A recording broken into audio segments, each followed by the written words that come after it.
Well, welcome. We're here at La Bourget outside Paris at COP21, and we are here with... Tarik Chekchak, I'm the Director for Science and Environment of the Cousteau Society. Wow. So thank you. First of all, thank you very, very much for taking this time. Thank And our focus at Context News is to really awaken and empower civil society in the whole matter of global issues, and to give people a perspective on the issues that actually not only kind of wakes them up a bit and enlightens them to what's happening, but gives them some kind of an access to making an impact in the issue itself. And I think one of the things in the whole matter of climate change in the short amount of time that I've been involved is that I don't see the oceans getting the kind of attention or coverage or media attention that some of the other aspects of the crisis get. And so I wanted to just kind of start with that and kind of give you an opportunity to let us know the criticality of the attention on the oceans in the midst of the crisis.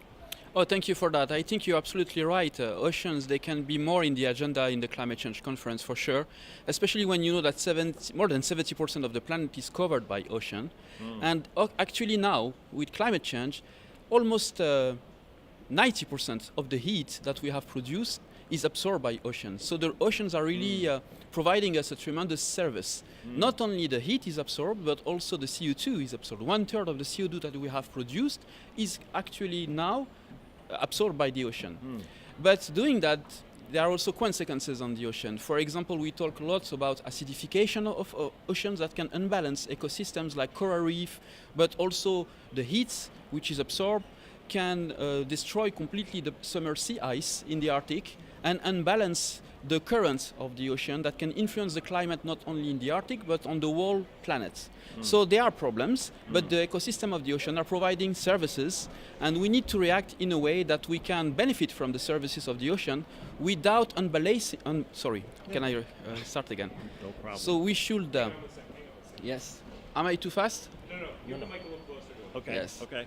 So we should find a way to use the services provided by the oceans without unbalancing the ecosystems. And I think, for example, in Paris, we talk lots about the 2 degrees Celsius, let's say, sailing, which is for the ocean already too much. I think it's important to say, okay, let's start, make a first step. But if we want to have healthy oceans, we should not go over 1.5 degrees Celsius in increase of temperature. And yesterday, many least developed states, they agreed with that. But during a conference also at the opening of the COP conference, for example, the Minister of Cooperation of Sweden, she agreed with the Cousteau Society, saying that it should be a sailing, not a target, the 2 degrees Celsius.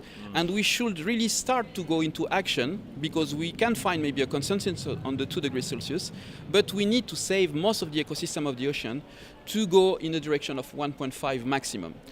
There are numbers. Numbers don't talk to the large public most of the time. What does it mean? It means that we have to go fast from an economy which is emitting carbon to an economy which is maybe fixating carbon, like most of the life is doing on Earth since 3.8 billion years. The economy of life is more fixating carbon than emitting carbon. Why not us? So is it not more exciting to wake up every morning saying I'm going to reduce my impact? No, I'm going to create positive impact. It's possible. There are, for example, engineers working on buildings which are able to use what we call biocements, which fixate carbon, not only emit carbon. Okay? Yes. So this is one direction that can be interesting. Fisheries also, it's a problem in ocean. Most of the fisheries are either overexploited or at the edge of being overexploited. Almost 80%. Aquaculture sometimes can be seen as a solution, but aquaculture should be sustainable also. So there is a tremendous area of improvement in the direction of sustainable aquaculture.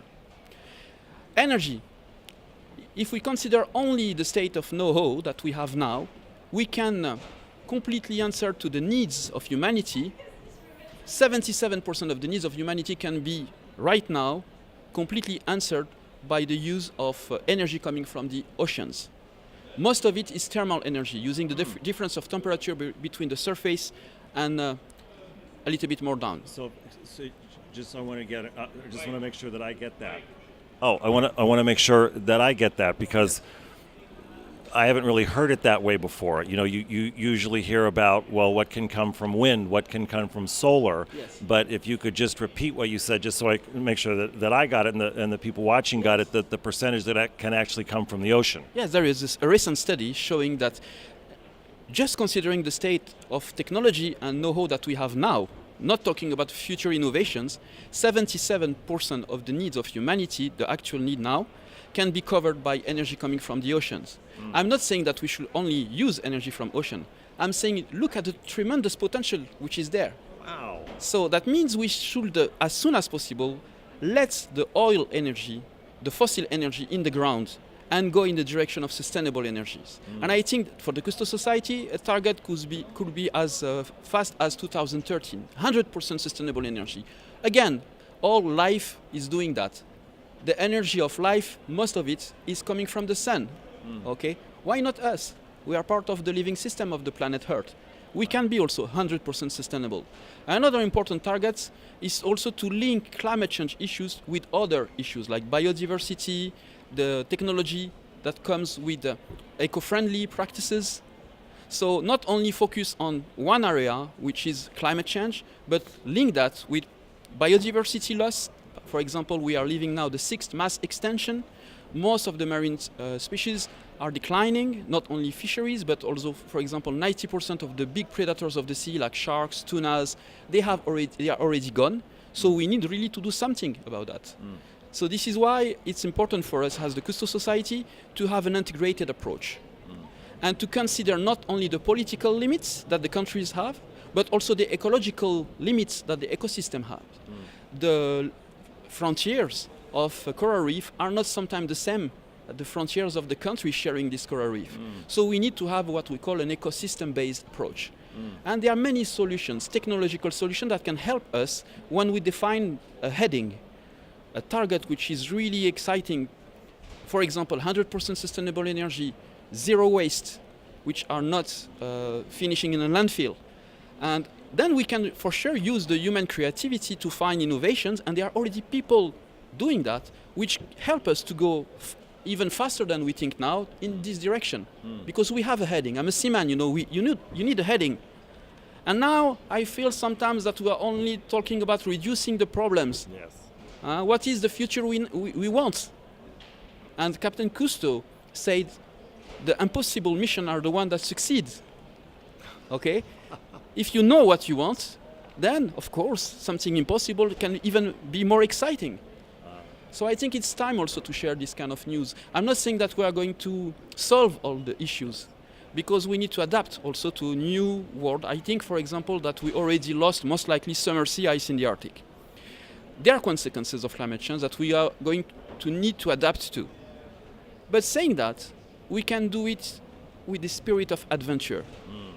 Why?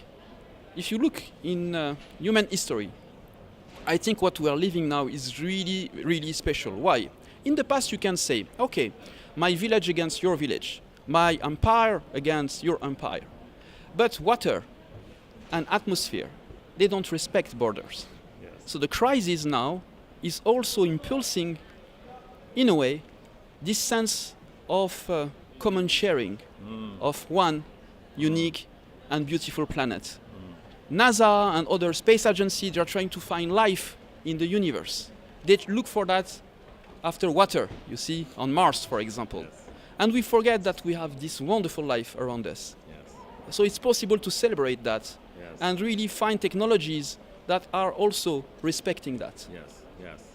So you mentioned 100% renewable energies By 2030. by 2013. Yes. So is that an actual goal, plan, strategy that the Cousteau Society has? Yes, because we find more and more that there are huge potentials. I mentioned the And just if I could, if I and just 2030, not 30, no? 30, yeah, Yes, yeah, 30. because that's far more aggressive than what you will hear with regard to the INDCs. So then, and again, I think what people are interested in is, okay, how do we close that gap? Yes. And does the Cousteau Society have a plan for addressing that and closing that gap. Yes, I don't remember the exact figures, but look at the subsidies to fossil energy. Look at the subsidies to, for example, industrial fishing. If only a fraction of those subsidies goes in the direction of sustainable energies, I guarantee you that this target will be met even before. So it's also a question not only about the behavior of states, how they subsidy, but also of companies. I think they are not good and bad people, you know. There are people which are concerned about the environment everywhere. They are businessmen concerned by the environment and social issues. And I think it's also important to give this sense of purpose, of targets, of something which is, again, worth to wake up every morning for.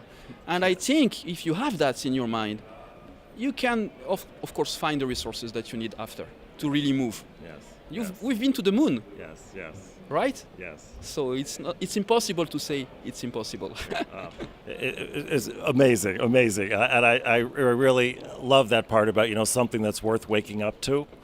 And so in kind of closing with the people who are going to be watching this, kind of ordinary people. Some of them know about climate change. Some of them are just beginning to learn about climate change. Some of them know a little bit, a lot, anything about the oceans.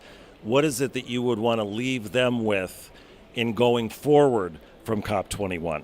Okay, look around you. I'm sure that there are fantastic people already developing the new economy, the blue economy, the green economy, and get involved with them or make known their initiatives.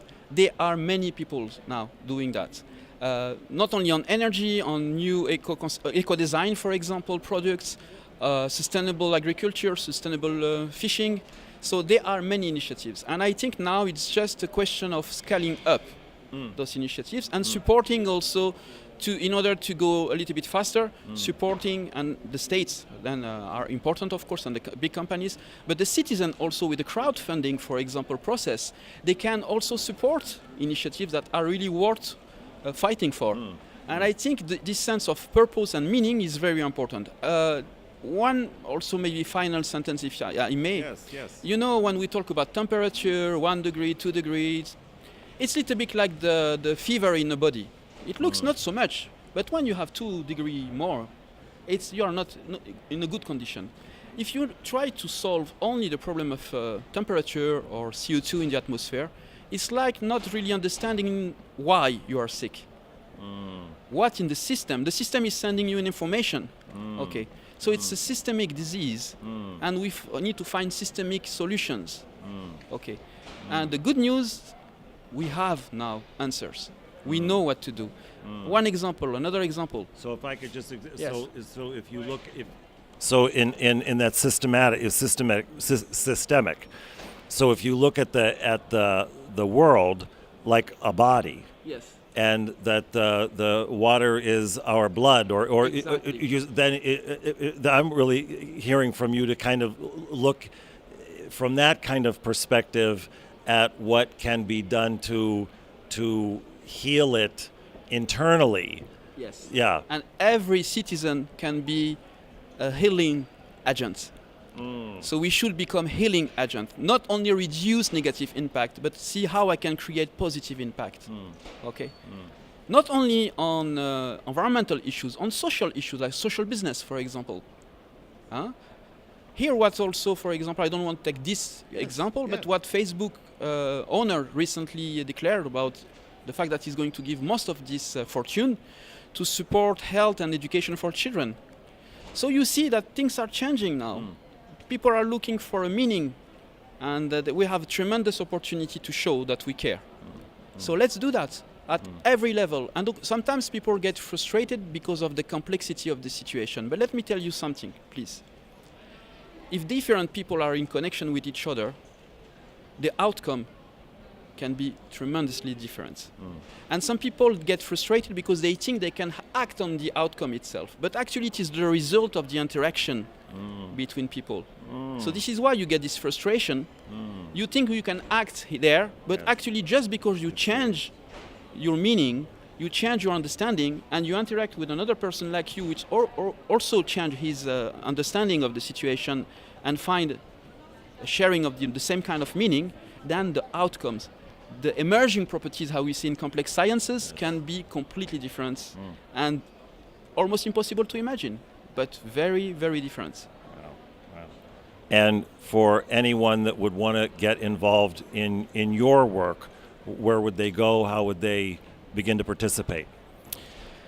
They can, of course, get in touch with us directly if they have a specific concern about ocean issues. But again, I hope you understood, I'm sure, that we try to have an integrated approach, not only looking at the problem from one side. Yes. So what is happening on the coast and on continent is, of course, influencing what is going to happen in the sea. And so I think people can contact us, and if they need also our network, that we put them in touch with the people which are innovating, for example, or offering solutions.